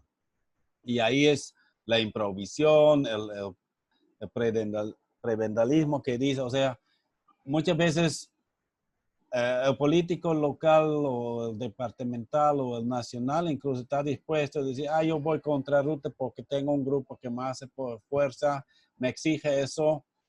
Y como la población solo votó y después se echó a dormir otra vez, lo logra hacer también, ¿no?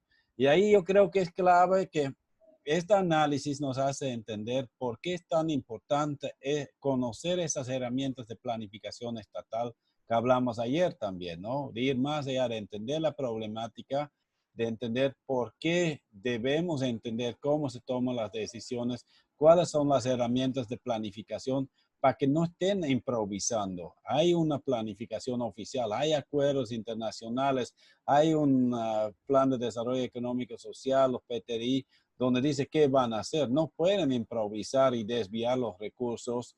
En teoría no deberían poder. Y si participamos como población, podemos evitarlo tal vez, ¿no? Ahí interesante lo que dices de los jóvenes, también me gustaría retocar esto un poquito, pero voy a dar la palabra un rato a Adam, que está también con la mano levantada. Por favor, adelante, Adam. Sí, buenas noches. Pucha, esa presentación así tan completo y tan, realmente asusta, ¿no? O sea, asusta, deprima, y no soy, yo después he estado, bueno, en idas y vueltas más de 5 o 6 gestiones diferentes del gobierno boliviano en diferentes momentos con diferentes cargos y que el problema sea técnico, no estoy de acuerdo nada, ¿no? O sea, la parte técnica sabemos muy bien, ¿no? Sabemos cómo funciona, sabemos sistemas alternativos de agroforestería, de manejo de suelos, de aprovechamiento de bosques, de formas de producción que son sostenibles. O sea, lo que yo creo en los primeros 2 módulos de ese diplomado hemos aprendido, sí, todos los mecanismos que existan, pero lamentable para proteger, digamos, ¿no? Los recursos naturales y los derechos indígenas territoriales. Y es casi nulo también en cuanto a la posibilidad de realmente aplicar esos leyes y procedimientos. Y yo, disculpa, pero realmente para mí una pregunta es, sí, claro, todos los distintos gobiernos en su momento ha trabajado o más o menos en una forma corrupto y una forma en la cual los recursos naturales han sido como un recurso simplemente gratis y extractivista y que es para avanzar el desarrollo del país. Y lo triste y lo contradictorio es, sí, claro, en los últimos 14 años, donde se opone que hay leyes, hay ministerios, hay una profunda discurso, digamos, de la madre tierra y proteger los recursos. Pero cuando, bueno, a usted acabo de presentar evidencia de que como Bolivia está completamente fallando en todos estos temas, ¿no? Particularmente deforestación, más allá que cualquier cosa, ¿no? Y yo creo que, bueno, yo más o menos vengo más, no soy abogado, pero más del tema de ciencia política. Y son cuestiones de poder, son cuestiones simplemente aquí, cuestiones económicos, ¿no? Así me puedo ganarme un montón de plata cortándome 100 árboles, eso lo voy a hacer. Y eso no sé, discúlpame a mis colegas, de así buscamos y hay sí ciertas evidencias que en territorios manejados por pueblos indígenas hay un menor índice de deforestación, etcétera, etcétera, pero es leve también, ¿no? Porque al final de cuentas la gran presión a la gente para simplemente tener una economía extractivista. Bueno, aquí todos, el modelo de desarrollo es todos queremos un iPhone, ¿no? Todos queremos un iPad, ¿no? O sea, los jóvenes quieren ir a la ciudad y buscarse la vida. Yo no digo todo porque sí estoy de acuerdo en cuanto a las soluciones. Existen mudamientos y alianzas urbanos rurales importante, nacientes, pero donde la gente está buscando como lo que hemos hablado, ¿no? O sea, otro manera, otro modelo, otra manera de vivir. Pero realmente entre la combinación que no están funcionando la ley, o sea, si tú estás cortando o quemando en bosques ilegales o pescando o depredando, o sea, tienen que ir a la cárcel, tienen que ir a pagar no solamente ese pequeño, o sea, yo he hablado con muchos brasileros aquí que entran por toda la frontera y dicen, bueno, y yo no saco los papeles, lo pago aquí a nivel municipal, a quien tengo que pagar para desmontar, digamos, ese tierras tras que a mí me vienen en un año, 2 años, ya yo tengo ya mis 500 cabezas de ganado y con mucho gusto lo pago, pues lo pago la multa, ¿no? O sea, entonces dos cosas, o sea, lo más para mí un poco amargo es un gobierno último que desfrace, ¿no? Desfrace, o sea, por lo menos los otros quizás te dicen, bueno, creemos en la privatización y vamos a entrar, que los privados entran y explotan todo, pero por lo menos, bueno, de frente, pues lo han dicho, ¿no? Pero ahora un gobierno que se desfrace en muchos lados del mundo están muy confundidos, ¿no? Muy confundidos mis paisanos y mis amigos y las organizaciones de la cooperación. Dice, pero es un gobierno indígena, es un gobierno que han lanzado tal y cual y cual otro cosa. Bueno, pero les digo, miran la realidad, o sea, miran los hechos, miran las evidencias de lo que están diciendo. Es el peor gobierno extractivista que hemos tenido. Discúlpame, no quiero entrar demasiado en el tema político, pero eso nos pone un gran interrogante, o sea, que firmas por un lado, digamos, los acuerdos internacionales o incluso Bolivia intentan y proponen, ¿no? Otros acuerdos y que ya es el país que menos aplica, ¿no? O sea, uno de ellos, ¿no? Entonces yo creo que aquí vele un problema netamente político, social, económico, ¿no? O sea, en la cual el corazón yo entendí de este módulo es ver cómo puede sobrevivir, cómo puede plantearse eh, una manera de vida más verde, una manera de vida que es no solo basado en las cosas materiales de la vida, pero en mis propias conversaciones con diferentes comunidades donde he trabajado en todo el país, bueno, siempre encuentro también esa tensión, ¿no?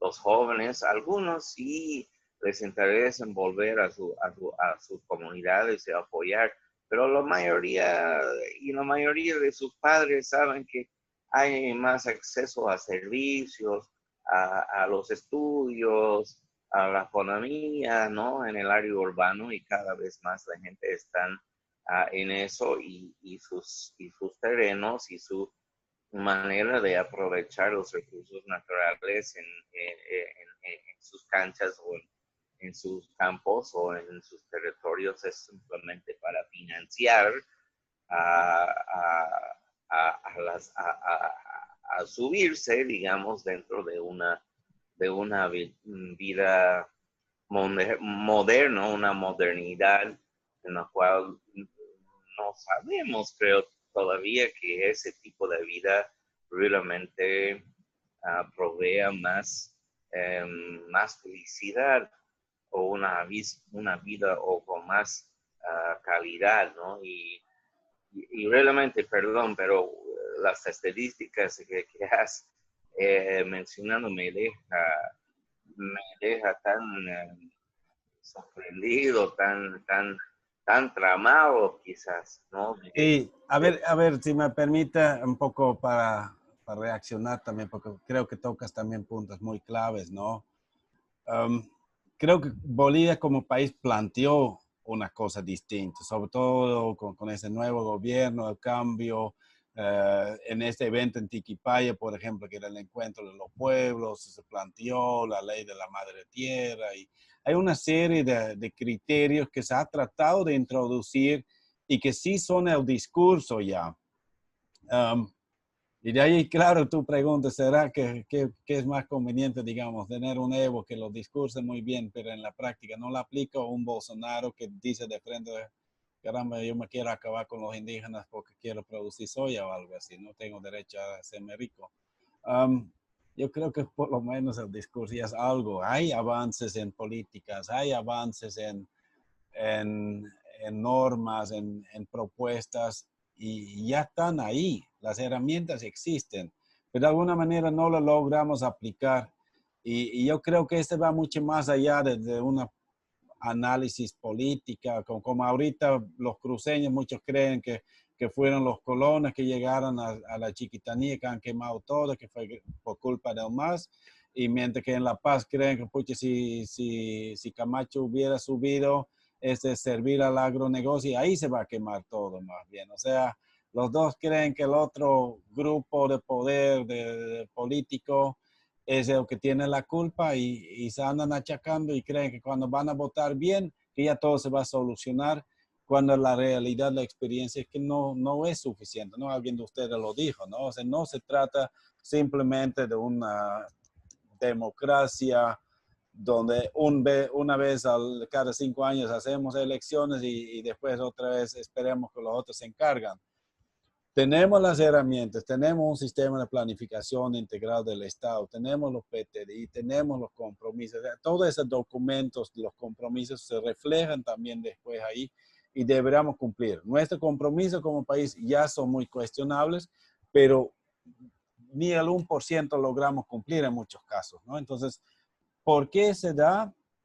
Y creo que ahí José lo dio realmente en el clavo, como es que estamos improvisando, estamos haciendo otra cosa. Nuestros políticos que no saben de qué están hablando, que no entienden realmente los problemas ambientales del país, aprueban cosas sin darse cuenta de las enormes consecuencias, sin darse cuenta que con eso no podemos cumplir la mitad de nuestra agenda patriótica, la mitad de nuestros compromisos internacionales. Entonces, hay que llamarle la atención, hay que exigirle, y ojalá que se pueda, ¿no? O sea, muchas veces dentro de las mismas organizaciones ni permiten, digamos, tener esta autocrítica, porque este también es muy interesante que dice Adam. No es solamente Evo o el que sube o que sale. No, Yanine subió y siguió con las mismas políticas, e incluso peores tal vez. O sea, no es desde los anteriores gobiernos también, siempre Bolivia ha tenido vendepatrias de gobernantes que venden los recursos de Bolivia al mejor postor para enriquecerse a él y su grupito y no para realmente pensar en un desarrollo sostenible del país. Este ha habido en muchas ocasiones en la historia de Bolivia. Los problemas siempre se repiten y parece que seguimos en lo mismo a nivel nacional, a nivel departamental, municipal, pero incluso en estos territorios indígenas donde también hay dirigentes que se prestan a hacer un acuerdo con un minero, aunque es ilegal, incluso ya pues igual saca nomás y dame mi pedacito, a vender la tierra, aunque es prohibido según la constitución y todo lo demás, a tumbar este bosque, como tú dices, Adam, sí hay menos deforestación en territorios indígenas que en otros tipos de uso de tierra en Bolivia, pero si comparamos lo que deforestan los indígenas en Bolivia con lo que deforestan en otras partes del mundo, igual deforestan muchísimo más que muchos otros, ¿no? Entonces todavía no estamos tan bien tampoco en nuestros propios territorios. Entonces el poder corrompe, el, tal vez porque no estamos cumpliendo con este control social. Me parece que han tocado unos temas clave. A ver, Isapi dice alguna cosa más, tiene que ver con la estructura del Estado.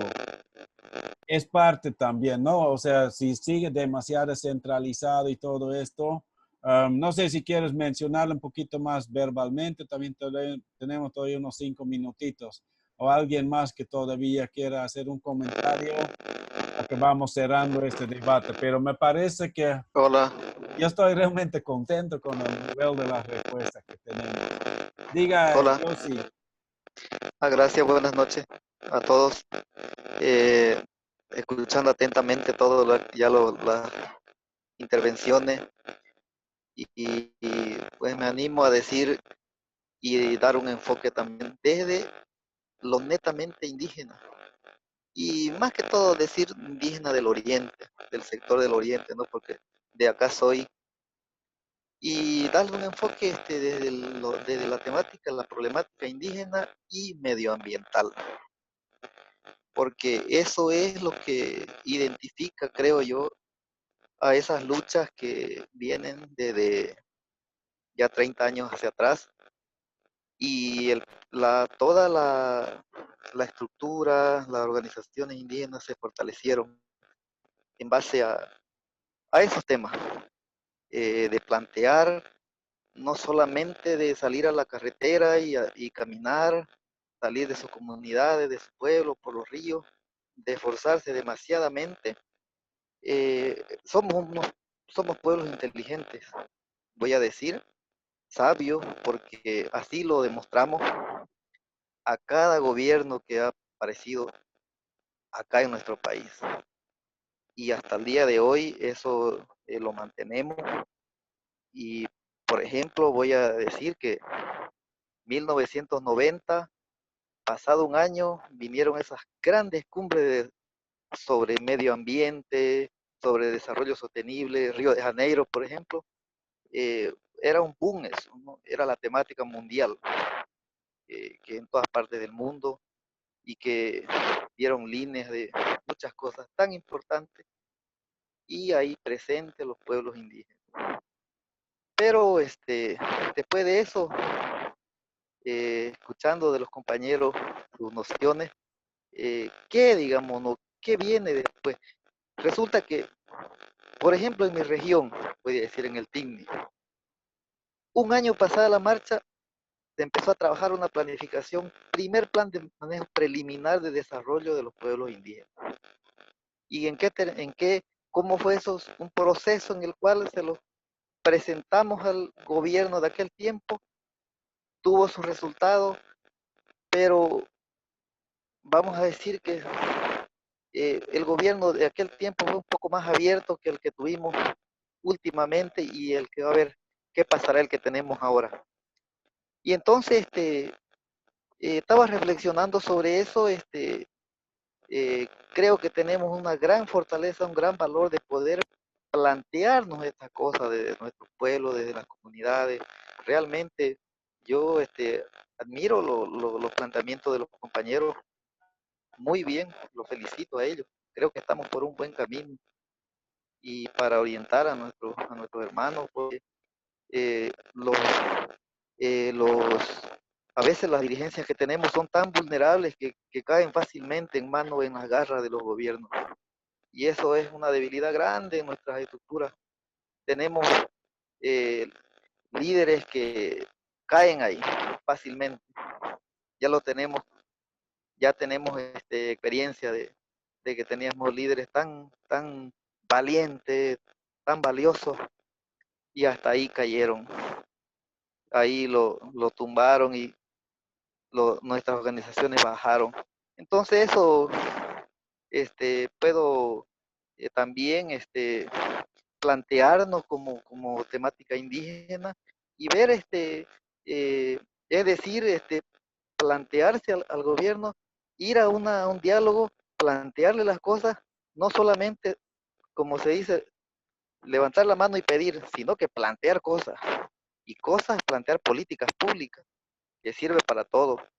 Bueno, eso nosotros han tratado de hacer todas nuestras dirigencias que hemos tenido hasta el día de hoy. Y creo que así son los pueblos indígenas, voy a decir. Y espero que este gobierno que tenemos actual, a ver qué va a hacer, licenciado. Pero estamos grandecitos, estamos preparados también para poder ya sentarnos ya bajo otras perspectivas, no como en 1990, ¿no? Yo creo que hemos avanzado bastantemente y podemos desafiarnos cosas muy buenas. Ya, Listo, licenciado. muchas gracias, Yossi. Estoy pensando también que ya estamos cerrando un poquito y cómo avanzar también con esto. Me parece que estas experiencias que tú cuentas también, que quizás has avanzado un montón, se ha hecho grandes cosas.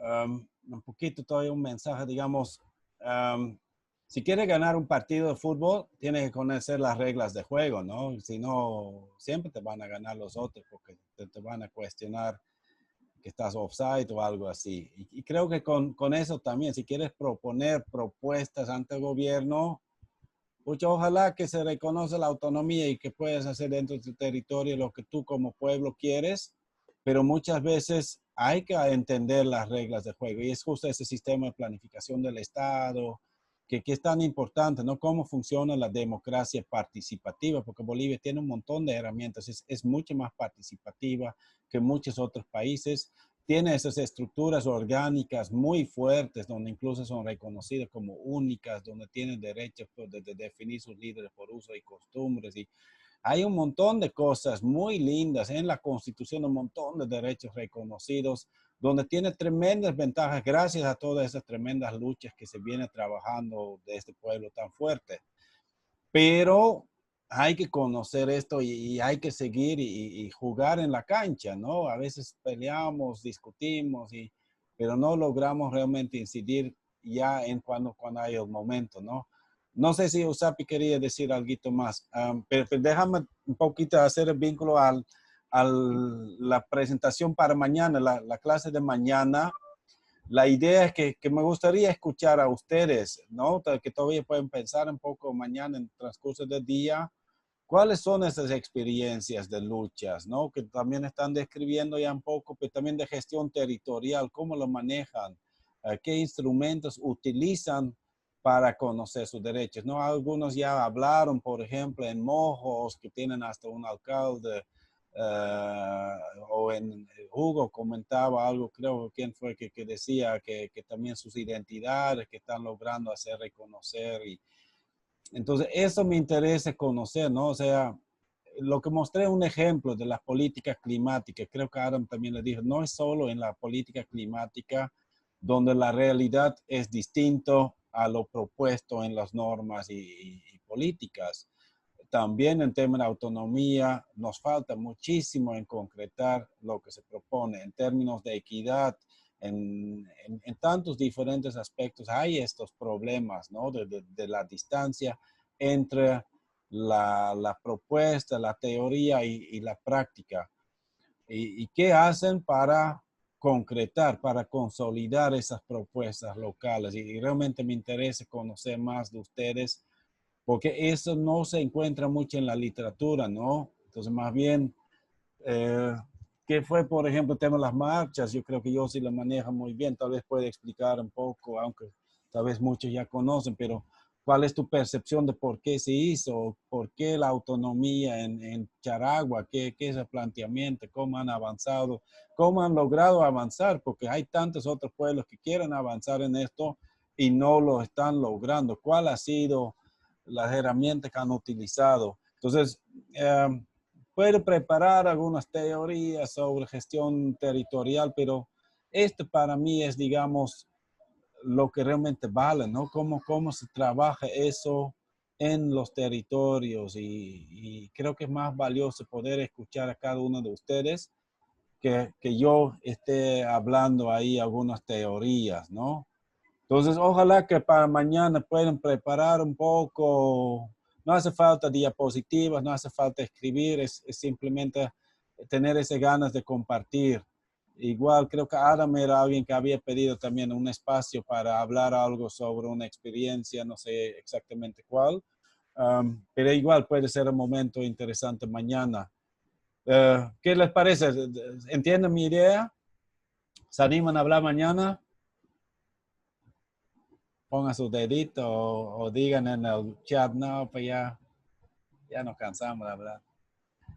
Pero yo creo que esa retroalimentación también que recibí ahorita, la verdad me deja contento, me parece interesante la capacidad que tienen para analizar y que no quedan ahí atorados en cuanto a dióxido de carbono como los políticos. Ustedes ya están analizando qué es la propuesta, cómo vamos a cambiar esa forma de hacer política. Y ni en Copenhague, en Kioto, en París logran hablar eso. Y aquí lo hicimos ya. Entonces seguimos charlando pues con ustedes. Para mañana ya son las 9:03. ¿Está José todavía? ¿José Luis? Se ha salido tal vez, ¿no? Claro, Ah, no, está ahí. Es que no vi tu nombre, pero sí estás como diplomado. No No sé si quiero tú también meter. tienes alguna reacción a lo que hemos hablado hoy. No, me parece bien, Vincent, pero pensando en mañana, yo sigo observando. Me parece que es bueno el tema de la ya gestión territorial indígena, abocarnos, digamos, específicamente desde una visión mucho más macro del territorio, porque cuando tocamos, por ejemplo, el tema de los trabajos prácticos, hacemos referencia a cosas puntuales, ¿no? El tema de la carretera, el tema del... En este caso, mañana sería tal vez, creo que tú tienes una pequeña presentación del tema de lo que es gestión territorial indígena, en teoría por lo menos, y tal vez producto de ello ya empezar a reflexionar otra vez de nuevo, a meternos para analizar, digamos, esta realidad del territorio, ¿no? Y me imagino que ahí, teniendo un poco de memoria, seguramente desde ya un tiempo atrás, quizás mucho más antes de lo que es la Constitución y de lo que ha sido Evo Morales, etcétera, han habido territorios como el de Lomerío, que viene mucho más antes hablando de la autonomía indígena. Quizás ahí sería ya con esta visión integral un poco hacer un ejercicio, ¿no? De saber qué cosa ha ocurrido en estos territorios y sobre todo poniendo énfasis, me imagino, con cosas positivas que nos permita saber, digamos, qué avances hubieron. Yo creo que aquí pueden haber ricas experiencias, porque también tenemos aquí participantes de tierras altas, de los valles, del trópico, de la Amazonía, del Chaco. Entonces creo que puede ser importante un poquito hacer una memoria, poniéndonos más o menos 10 años atrás o un poco más, para ver qué cosas positivas, qué cosas han cambiado, qué han mejorado, qué han sido peores, y sobre todo ya desde una visión técnica, ¿no? Yo sé que lo político no hay que dejarlo de lado, porque al final de cuentas hay muchos decisores políticos que toman las riendas y no van por un buen camino, pero me imagino que hay cosas positivas o deberían haber cosas positivas. Entonces, en ese marco, un poco ir reflexionando ahí, yo sigo insistiendo que el tema de, entre comillas, desarrollo es bien complejo, pero a la vez también yo creo que hay que volver a las raíces. en el sentido de pensar, reflexionar y otra vez posesionar qué es lo que queremos como pueblos indígenas. O sea, seguimos viendo el tema de que la misma retórica de que los pueblos indígenas somos diferentes, no queremos casas, partimos desde nuestras raíces, nuestra visión como pueblos indígenas, pero en muchos casos, y eso he conocido, de que cuando ya uno ve en el territorio, toda esa filosofía, digamos, queda en teoría también y otra vez se sigue con lo mismo, lo cual significa de que mucha gente, sobre todo jóvenes, etcétera, no sé si decir que no lo entienden o lo entienden muy bien, pero siguen migrando, siguen buscando una visión que no es de ellos. Y cuando muchas veces creo entender, no diré en todo lado, pero muchas veces la respuesta está en su mismo territorio. Entonces, yo creo que a partir de eso, una reflexión profunda ya como se dice, con los pies en la tierra, sabíamos muy bien, hemos teorizado módulo 1, módulo 2, ahora estamos entrando mucho más profundo en el módulo 3, lo que ya compete específicamente al diplomado. Y creo que ahora con los pies en la tierra, como se dice, podemos reflexionar, analizar esto de lo que habíamos dicho en su momento, ¿no? Que son qué es lo que queremos nosotros como pueblos indígenas. Entonces yo creo que ahí es importante mucho análisis, mucha reflexión, escucharnos y como digo, para ir terminando, digamos, este módulo, por lo menos con algunas ideas o que alguien nos mueva el piso que nos permita más adelante seguir trabajando en esto. Esto nomás con Vincent de mi parte, que he venido escuchando todo, no he querido intervenir, creo que han sido valiosas las intervenciones que hubieron de cada uno de los participantes y creo que mañana profundizamos un poco más en ello, ¿no? Sí, sí, no, me parece bien. Igual yo tenía previsto sí presentar algo, pero un poco tal vez para aclarar. Cuando hablamos de las ODS y de la política climática mundial, después vemos que se repite un poquito en la planificación estatal de Bolivia como tal.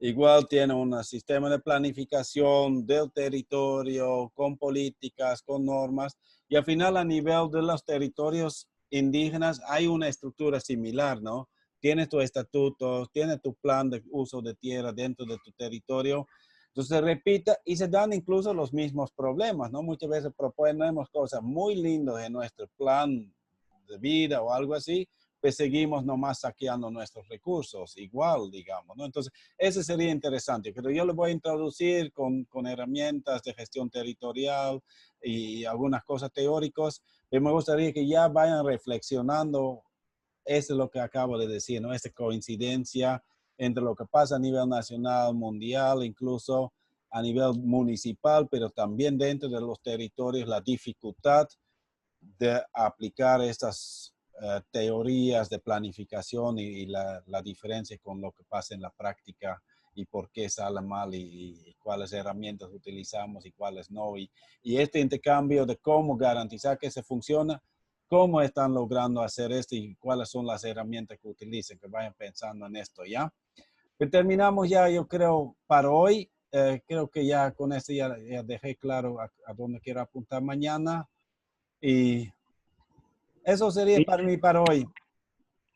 sí, yo creo que acá, como lo dice Rocío, en su chat sería bueno mañana empezar con Juan y René de los Valles y también con Hugo de Tierras Altas. Acá, como dice Rocío, dice, quisiera conocer la experiencia de Tierras Altas en la gestión territorial. No los hemos escuchado o no les damos la palabra para que puedan hablar. Me parece perfecto porque la verdad no le he visto ni sus textos tampoco. Muchos de ellos todavía estaban un poco atrasados en esta anterior presentación. Entonces, ya no tanto de escribir el contexto, claro, hay que aclarar un poco dónde están situados, pero sobre todo ya empezar a enfocar en esa segunda parte del trabajo práctico, ya por tentar ya de explicar más o menos cómo están ya trabajando también su gestión territorial y qué problemas ambientales tienen y cómo lo vienen enfrentando a nivel local, ¿no? Perfecto, buenísima la idea.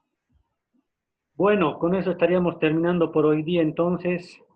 Ya es 9:10 y nos veríamos mañana. Mañana tendríamos a la misma hora de 19 a 21. ¿Les parece? Perfecto. Si no hay mucho más que decir, un abrazo grande para cada uno. Y mañana nos estamos volviendo a reunir. Isapi, después te llamo por teléfono un poquito para charlar contigo. Bueno, quedamos en ello entonces. Un abrazo grande. Ok, muy bien. Un saludo. Mañana nos vemos. Buenas noches. Mañana. Hasta luego. Mañana a todos. Buenas a todos.